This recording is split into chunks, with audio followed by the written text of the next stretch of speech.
Hello, everyone, and welcome to the GMologist Presents. I'm here with my movie critic, Amy, Hello. and we're here on our continuing series of reviewing the top 10 Westerns according to IMDb. And I think today we have a treat for you. This has actually been my favorite of the movies that we've reviewed so far, and it might be the favorite number one, maybe. And that movie is The Good, the Bad, and the Ugly. El buono, el brutto, el cattivo. Literally, the good, the ugly, and the bad.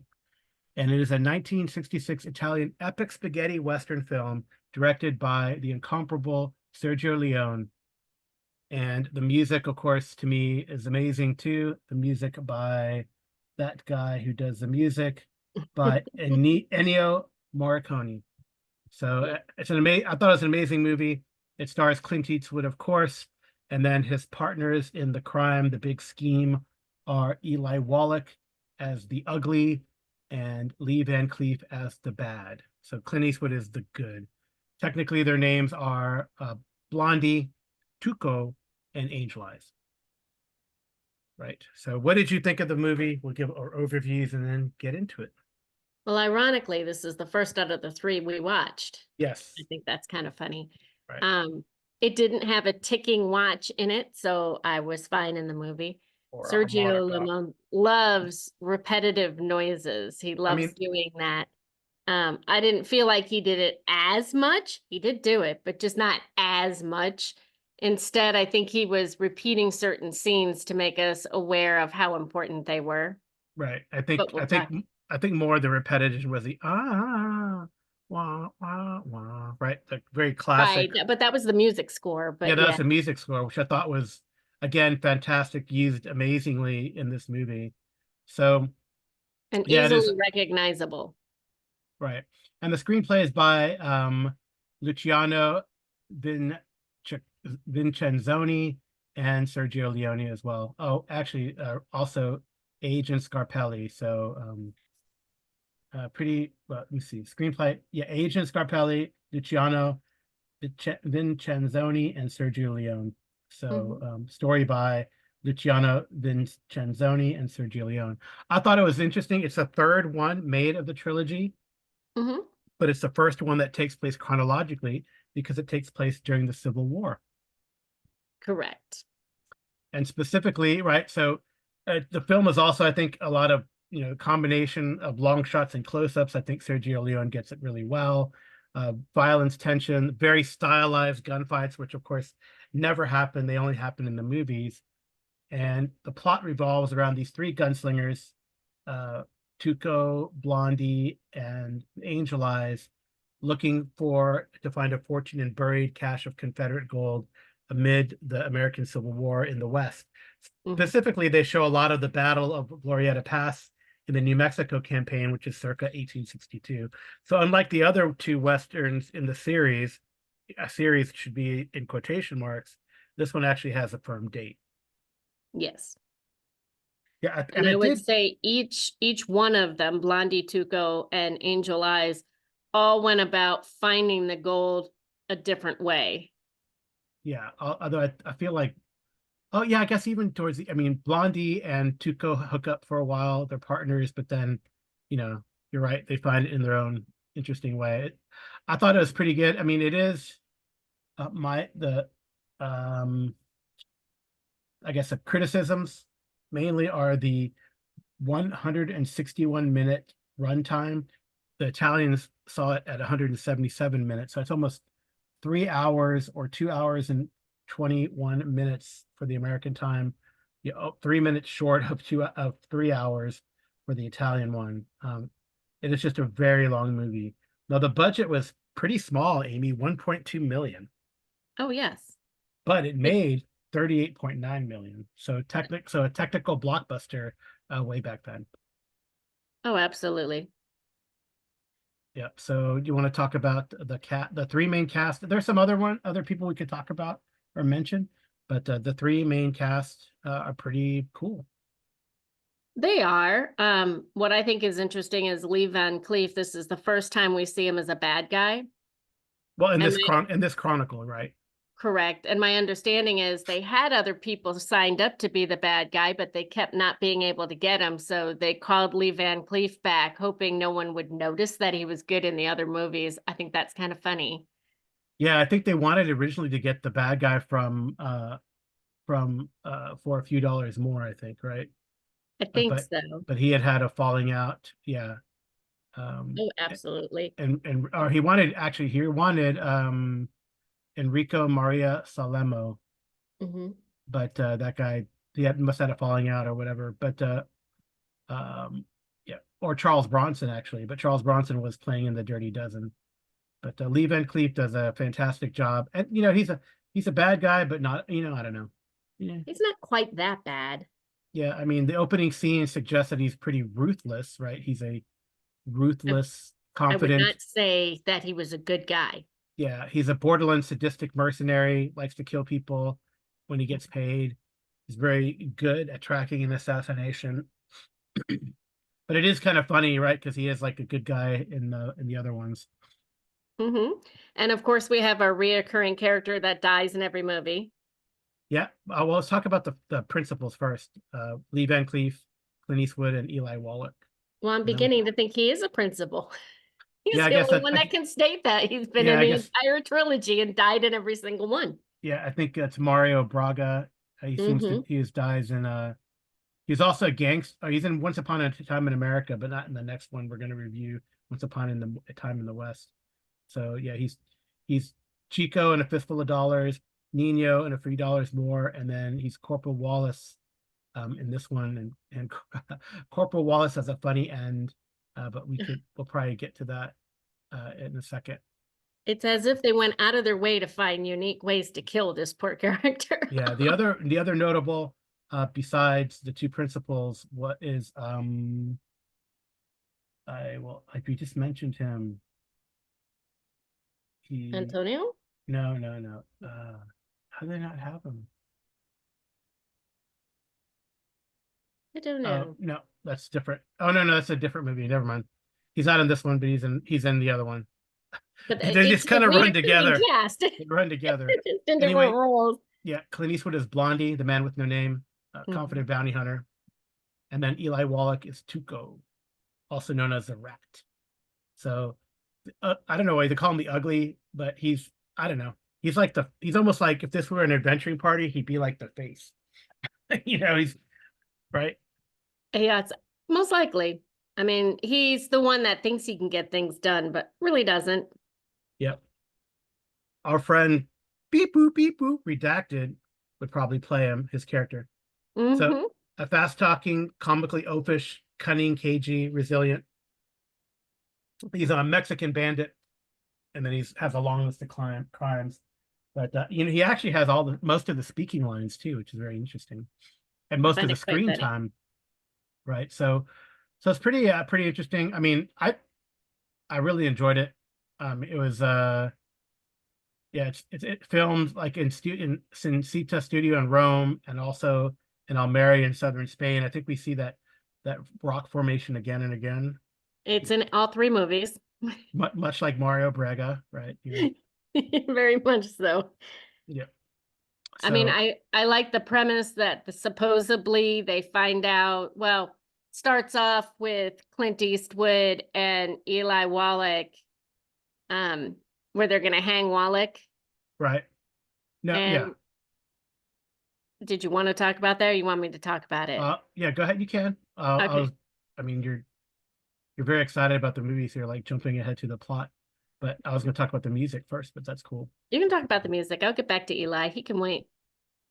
Yeah, so I think that's how we see him initially. But the first scene is actually when Angel Eyes interrogates a former Confederate soldier and who While stole they're a in cache of prison. yeah, Yeah, yeah, they're in prison. yeah. Yeah. At least I thought they were in a prison. It seemed like they were in a prison. Uh, I thought they were because I thought that he was interrogating one guy and there was another guy in the cell with him. no, And that's up for a few dollars more. oh, goodness. See, they all go together. Yeah, And so you have the same crew. So Three that this movies. actually starts out where three bounty hunters ambush Tuco, and then he shoots him and escapes all of them. But then Mhm. elsewhere, Angel Eyes interrogates a former Confederate soldier for the alias of Jackson. He's looking for Jackson, who stole some Confederate gold. And then Stevens gives him the name Bill Carson, offers Angel Eyes a bribe, and then Angel Eyes kills him. And he's intrigued about the gold, and then he goes and kills his own employer, Jackson. So, and then Tuco, of course, is recognized as there. We get to the scene that you're talking about. Tuco is recognized or rescued from more bounty hunters, because he keeps getting caught. I guess that's part of the comic nature of Tuco's character.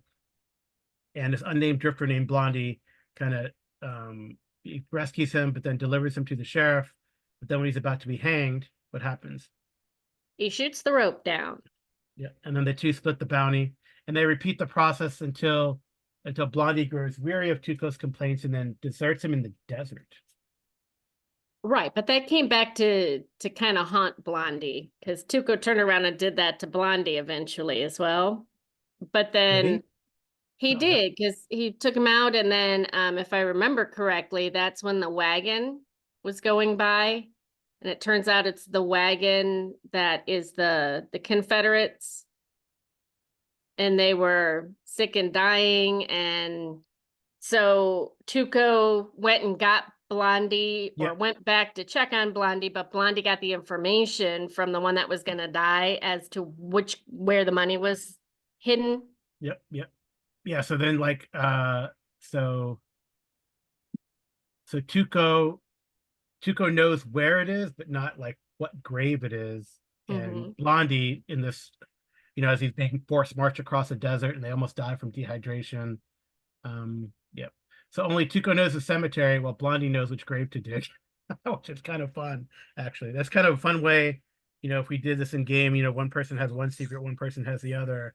Or and even better, you reveal it like through the course of the game, like secretly, as opposed to giving him at the beginning.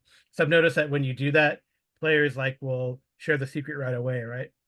It seems like it. But if you, but that'd be kind of fun. That's how I feel like you do this in a game, that, you suddenly give some part of the whole answer to one guy and then part of the answer to the other. And you kind of try to emphasize that you don't want to share this until it's time, right? Hmm. Um, right. So anyway, or you hold on to it because then they could kill you. So then it's funny, they go they take Blondie to a mission to recover, and then there's Tuco's brother is there. Um, and Father then Pablo. yeah, and then their meeting does not go well, but Tuco leaves with Blondie on the way.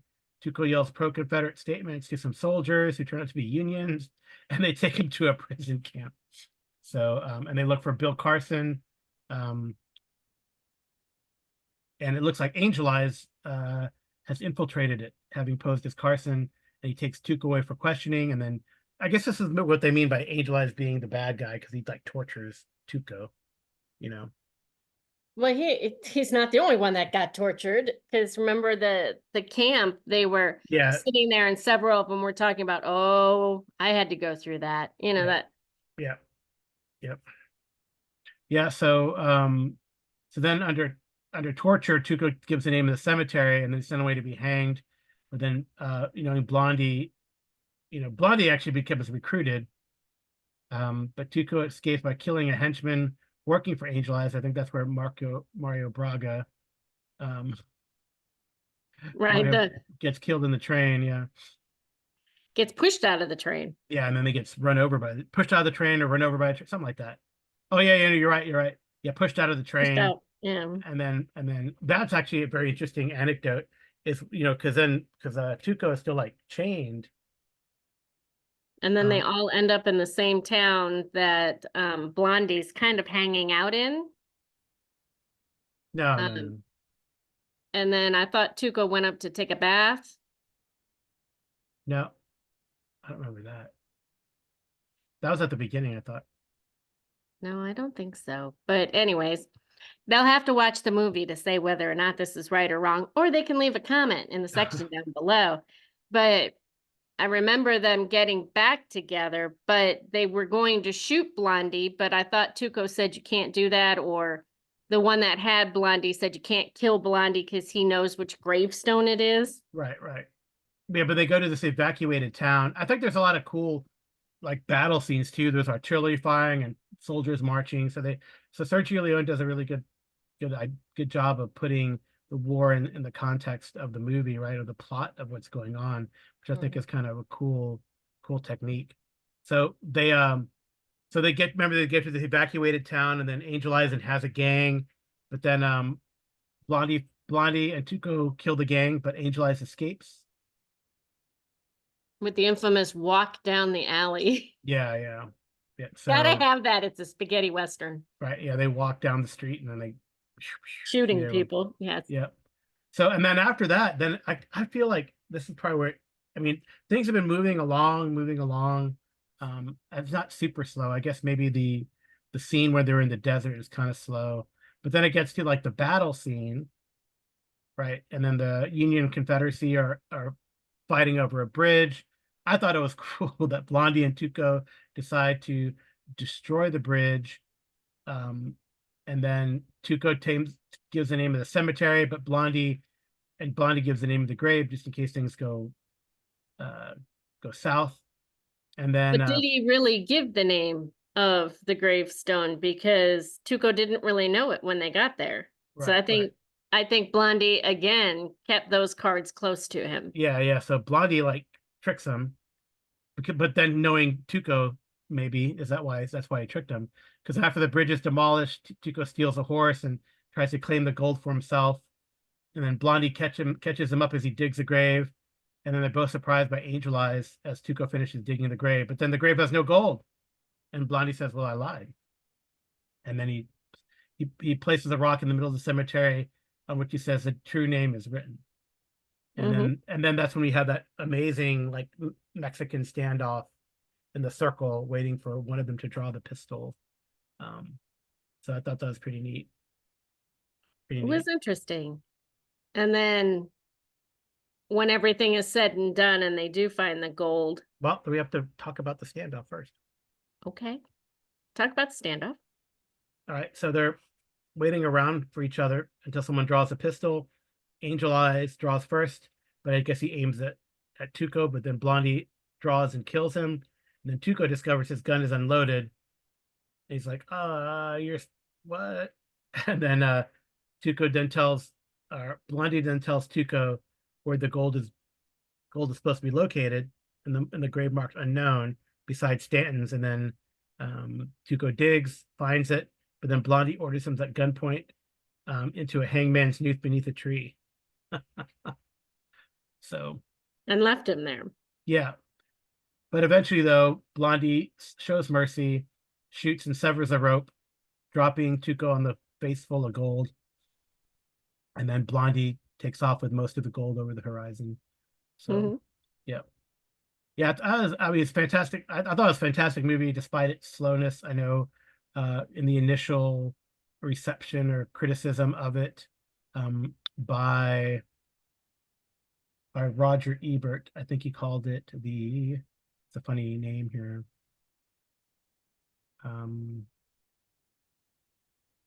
Where is it? It's a funny name. Oh yeah, here it is. The Bad, the Dull, and the Interminable, said Roger I Ebert. didn't think it was that bad. Yeah, and then he later calls it one of his, puts it on his film of great movies. Oh yeah. What I thought was interesting is The Good, the Bad, and the Ugly wasn't nominated for anything except a Golden Laurel in 1968, which Clint Eastwood won. Yeah. But other than that, it wasn't until like the mid-aughts that it started getting anything. Yeah. But and it all beckons back to, I wonder if people were just upset that it wasn't taped in the US, or maybe they saw it as an independent foreign film instead. I don't know. Yeah, well, I mean, it was called a spaghetti western and therefore not art, but it does hold a pretty high approval rating, 97%, and it's an 8.8 out of 10 there on Rotten Tomatoes. So people love it. The website's critical consensus. I would give it a 9. It's not a Casablanca 10 for me, but it is a 9. Yeah, it's very close to, and I think on top of that, and you heard I don't know. Do you think can you hear it, Amy? If I play it, The music? can you hear it? I don't hear the music, but people know what the music is for the good, the bad, and the ugly. Yeah, And if they not, do. go look it up because we can't really play it on YouTube without permission. But Yeah, I mean, it's as quick to taking you back to the movie as a lot of the scores are for some of the other movies that we've talked about, right, right. like Yeah, High Noon or any of the rest of them where, or the whistles or anything along that line. It takes you right back to the movie. You know where you were in the movie when that song was playing.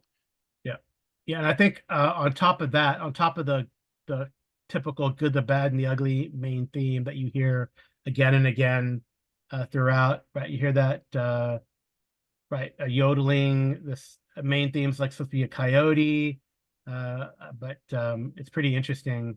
And then they have different instruments actually that they use for the three main Mhm. characters: a flute for Blondie, an ocarina for Angel Eyes, and then human voices for Tuco, which is pretty interesting.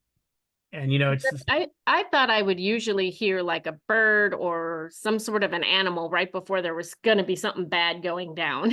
yeah. And then there's a great, it's kind of great because it complements that film's Civil War setting. There's a mournful ballad. It's the story of the soldier sung by the prisoners. They're forced to do that. Mhm. And then I love, I think my favorite um, score or song in the score is called "The Ecstasy of Gold." So like uh, when Tuco's running, they have a hint of it when Tuco's running through the The graveyard. cemetery at the beginning, and then during the standoff, right? It's pretty amazing that they have that One funny ecstasy thing of in gold. there, Carl, did you notice Sergio Leone's dog running out into the graveyard? Oh yeah, there's a cameo of Sergio Leone's dog running, which is great too. So what's crazy, Metallica actually has done. Did you know that? Did you know that Metallica, one of your favorite metal bands, Metallica, has One done of a them. cover? They've done a cover of the Ecstasy. Well, they actually used the song to open up their live shows and have covered the song. Uh, the Ramones have featured the song on their album and live shows. So yeah, even Unfortunately, rappers. I've never been able to see Metallica live. Really? It's on the Wow. bucket list. Yeah. Well, I don't know. I balked at it. I I don't know mean, why. not live. I mean, I saw them. I saw their 50th anniversary concert Yeah. during 2020 when nobody got to see them live. Right. Right. And I have the shirt. Um, and they did not do the song in that one. No, no. But they usually use it as an opener. Hmm. The Ecstasy of Gold as an opener. And then rappers such as Immortal Technique and Jay-Z have also sampled it, so which is pretty interesting. It's also used by the Los Angeles Football Club. Um, I guess is that the Galaxy? No, Los Angeles Football Club. They are, Oh, their soccer team? yeah, they're men's professional soccer team. They're not the LAFC is not the Galaxy, but they actually use that as like a intro song.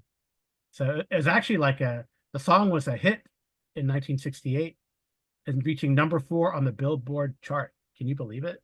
That's funny That's great. from That's crazy, Spaghetti right? Western. I know that's crazy. So That is pretty crazy. Almost as crazy as playing crazy or what is it? Aces and eights with it.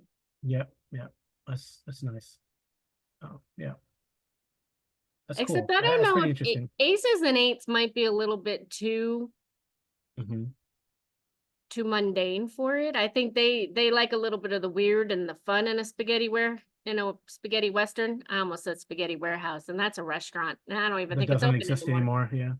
Yeah. Um, but I would think it'd be better maybe with Call of Cthulhu or Savage Worlds, something like that, where you can have a little bit of the fun in there. Yeah, I think Savage Worlds would work really well. I think because especially because if you play the good, the bad, and the ugly, the main 3 characters, then they're like larger than life. And then you have like a few, and you could even just have like be it a buddy thing with Tuco and Blondie, and then Lee Van Cleef is the main bad guy, the main wild card bad guy. Hmm.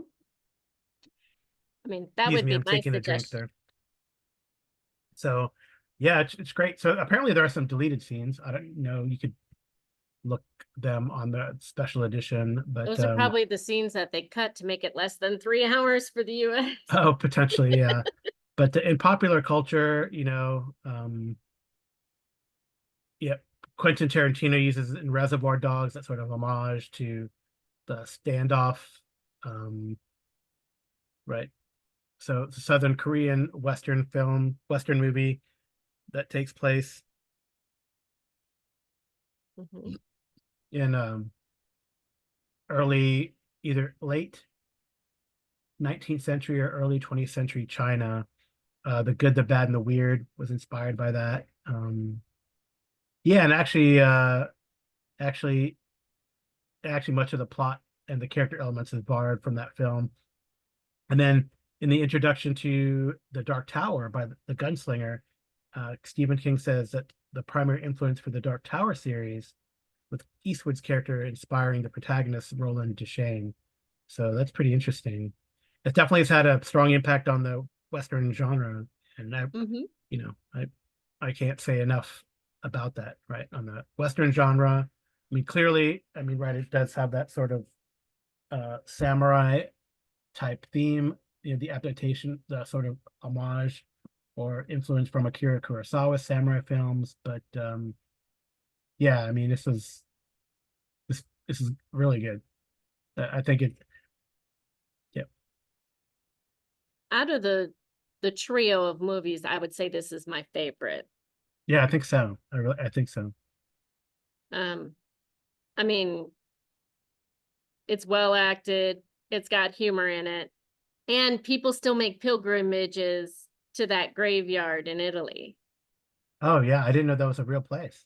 It is a real place, and they really do make a pilgrimage there. And I believe, forget what year it was, but there were some aficionados that went to the graveyard and put it back to the way it was when they filmed the movie, and now it's got a keeper that keeps it that way. Oh wow, yeah, it was. Yeah, it is a tourism site in Spain, It's built very by the interesting. Spanish Army. That's crazy. And It is in, if you are there in Spain, it is in Santo Domingo de Silos, Burgos, in Spain. So it's pretty cool. How close is that to any? Yeah, Burgos is the closest. So it is in like north. It's in Valladolid province. Um, yeah, yeah, in sort of um, northern Spain. So it's pretty crazy. It's so amazing. anyone wanting to make the pilgrimage there knows that Yeah, they can do that. that's It's great. very interesting. I don't think there's an entry fee to it, but the other interesting thing that I learned about the movie is, when they blew up the bridge, Yeah. Sergio Leone paid a lot of money to have a crew go ahead and blow that up, and he wanted to do it all at once and only one take. He spent a lot of money to do it. He had one code word that the tech was supposed to hear to set the bridge off, and he thought he heard it, but they didn't, and he blew up the bridge not on cue, and they had to reconstruct the bridge all over again and buy more TNT. Oh wow. That's It's really funny. that's nuts. Yeah, I mean like we mentioned what kind of games we use to play it. I think that would, if you wanted to add weird elements, you could always throw Cthulhu in. I don't know if there I don't feel like there are any weird elements Not in the really movie. weird unless you're going to have somebody coming out of the grave, but Right. I would think like Deadlands. Well, yeah, like we said, Deadlands. Yeah. Well, not I mean, Deadlands. Deadlands is even like weird too. But I think you could use like the Savage Worlds and throw out throw out all the weird stuff, you know. yeah. I mean, I like aces and eights, but I just think that's a little bit too much. It's that you're building to a climax, and here you're not really exactly building to a climax. Yeah. I mean, Not with a gunfight. yeah, I think the only thing you would not get is probably like a one shot, one kill, right? It'd be rare to do like that, be able to do that standoff and know that you're going to hit, and let you know what I mean. Unless Hmm. there's unless there's some mechanic that you house rule or add that you're such a good shot, or you weigh it in that direction. But when dice roll, they can always not roll your way. So it would be It'd be Oh, interesting yeah. to see how that would play out. Like, what if when you roll, it's like, suddenly there's a turn of luck in your characters. Uh, well, Tuco has No real luck. no bullets, right? And No, then he doesn't. what if Blondie misses, but then Angel Eyes hits, right? So then Tuca goes down. I mean, it'd be interesting to see how that would play out. It'd be fun. It'd be fun to try it out, It'd be like roll it funny. out and see how a standoff would actually work. I know that there's a cool duel mechanic in Deadlands, so I guess you could build up to it, and have your gunslingers ready to go, and then they could have like freaked each other, they could influence each other or freak each other out to like Angel Eyes with his piercing stare could, you know, make Tuco and or Blondie a bit, Nervous. distracted or Yeah. vulnerable, right? Using the Savage Worlds terminology. But yeah. But he could always use a Benny. Yeah, and then I use a Benny to reroll damage. Or I use Tuco a could have Benny used a Benny I use to a Benny to get a influence the raise. game and have bullets in his gun. Yeah, I guess you could do that. Or he has a holdout gun or another pistol, right? That Hmm. he had. That'd be a cool way to do it. Yeah, that'd be kind of fun. It'd be a lot of fun. But it's kind of like that sign I sent you a picture of today that says when the DM is smiling, it's too late. It's too late. Yeah. Too late. I think the DM would do a lot of the GM or handler, whatever they call it, Marshall in Deadlands would have a lot, or Deadlands and at Western, you could call Marshall too, would have a lot of fun playing Angel Eyes. You'd be smiling a lot. Cool.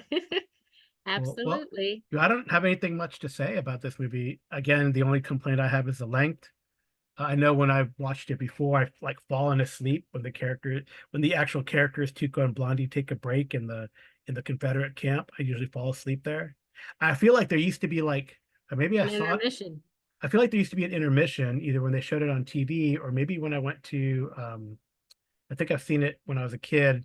My dad and I saw it at the movies, and there was an intermission about that time too. So You got to get some sugar. Time yeah, to refill the popcorn and get candy. yeah, And I yeah. don't think they had free refills in the 60s. No, they did, but candy, but I think soda was like less than $1, like 50 cents anyway. Something like that. Uh, But anyways, yeah, I mean, I would give it a solid 9 out of 10. yeah, I'd give it the 2 thumbs up. Haha, Roger Ebert, 2 thumbs up. All right. Well, I don't have anything else to say to you, Amy. No, I don't. Good. Go and watch The Good, the Bad, and the Ugly if you've never seen this movie. I know we spoiled the hell out of it, but there's a lot of nuance and details we did leave out. It's a Mhm. fun watch. If you've seen it already, go watch it again. Absolutely. All right. Good night and Good rolling.